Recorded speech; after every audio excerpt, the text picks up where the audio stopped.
Comment est-ce que je régule la névralgie d'Arnold? Vous avez été nombreuses et nombreux à me poser la question, je vais y répondre aujourd'hui. Alors écoute bien jusqu'à la fin, je vais te donner tous mes trucs et toutes les astuces qui me permettent de réguler cette affection qui est très très pénible.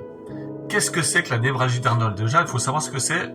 En fait, le nerf d'Arnold, c'est un nerf, il y a deux nerfs qui longent la colonne et qui viennent ici se ramifier dans le tronc cérébral, en bas de l'occiput ici. Et en fait, on appelle ça aussi le nerf grand occipital. Et en fait, la névralgie d'Arnold, c'est une affection qui est due à une compression du nerf ou à une inflammation de ce nerf-là, due souvent à une compression. Moi, par exemple, j'ai attrapé la névralgie d'Arnold en faisant des workouts. Les workouts, c'est des exercices que tu fais, tu sais, pour te maintenir en forme. Ça peut être des burpees, des pompes, ce que tu veux.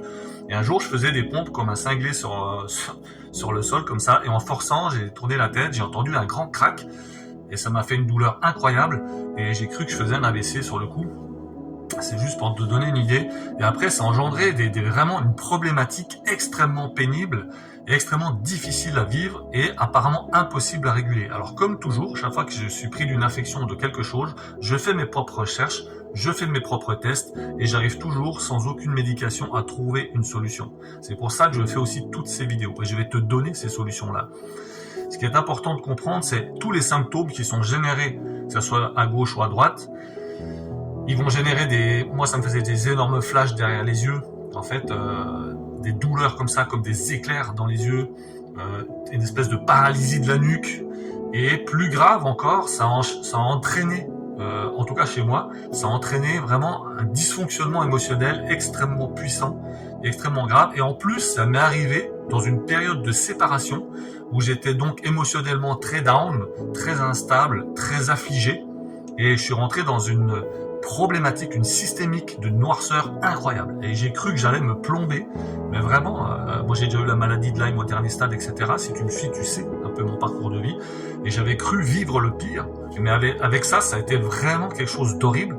Et je me rappelle que la nuit, entre 2h et 5h du matin, je passais mon temps à tourner en rond dans ma chambre en me demandant comment j'allais me plomber, tellement c'était insupportable entre la douleur et cette noirceur qui venait en moi. Et j'ai créé mes propres protocoles. Ça m'a pris quelques années pour arriver à réguler ça, mais j'y suis parvenu et j'ai jamais eu de problème. Alors comment est-ce que j'ai fait? Je te passe sur tous les trucs qui n'ont pas fonctionné. Ça sert à rien de perdre du temps. Je vais te donner ce qui a marché pour moi. Un petit disclaimer, ce qui a marché pour moi, ne veut pas dire que ça va fonctionner pour toi. Pourquoi? Parce que ça dépend où est ta compression, qu'est-ce qui irrite le nerf et qu'est-ce qui crée l'inflammation.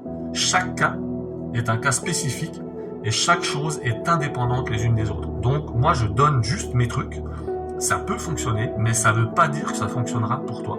Voilà.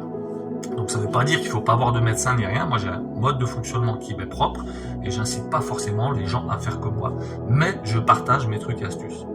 Quelque chose qui a bien marché, qui a aidé à temporiser, c'est l'utilisation des huiles essentielles.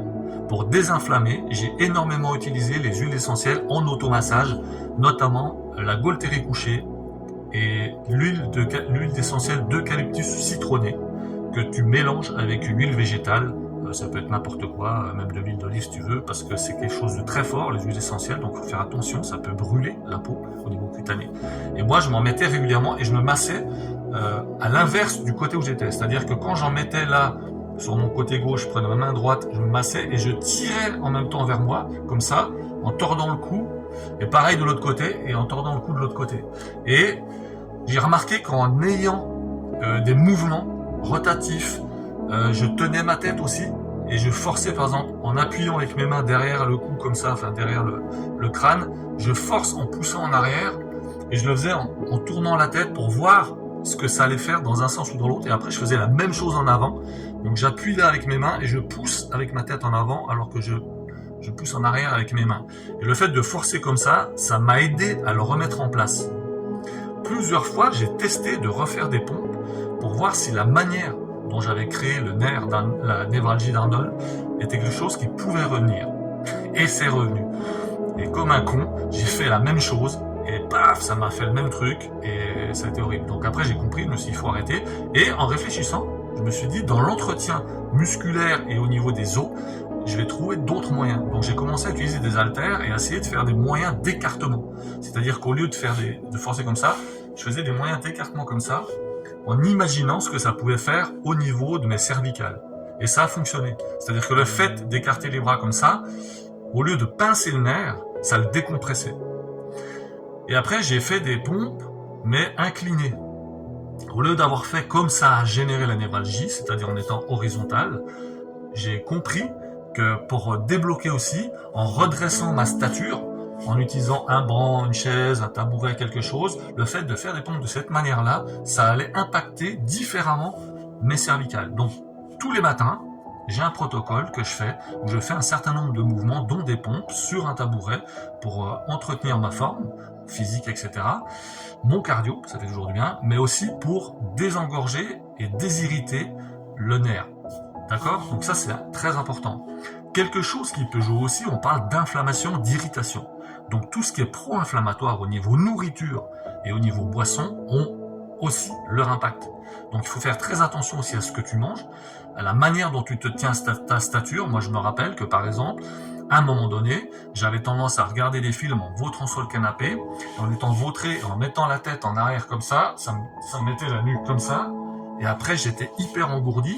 J'avais pas les mêmes symptômes aussi dramatiques, mais j'étais très engourdi, et ça m'énervait. J'avais besoin qu'on me masse, je m'automassais tout ça pour me détendre un petit peu, mais c'était extrêmement pénible. Du moment où j'ai arrêté de me vautrer sur le canapé, de m'asseoir sur une chaise ou un tabouret, par exemple, si je regardais quelque chose, j'ai plus ces problèmes-là. Donc la stature, le fait d'être droit, va réguler tes cervicales. Au lieu d'aller pincer ou de compresser le nerf, tu évites ça. Et c'est logique, hein, si tu regardes un squelette, comment il est construit, quand tu vois comme les cervicales elles sont faites comme ça, et que le nerf il a été par exemple pincé sur ce côté-là, il est évident que si tu redresses ta stature et ta nuque, tu vas décompresser le nerf.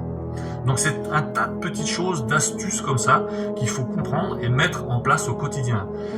Et ça ne veut pas dire justement qu'il faut arrêter. Comme tout, il n'est pas question d'un régime, il est question d'un nouvel état d'être.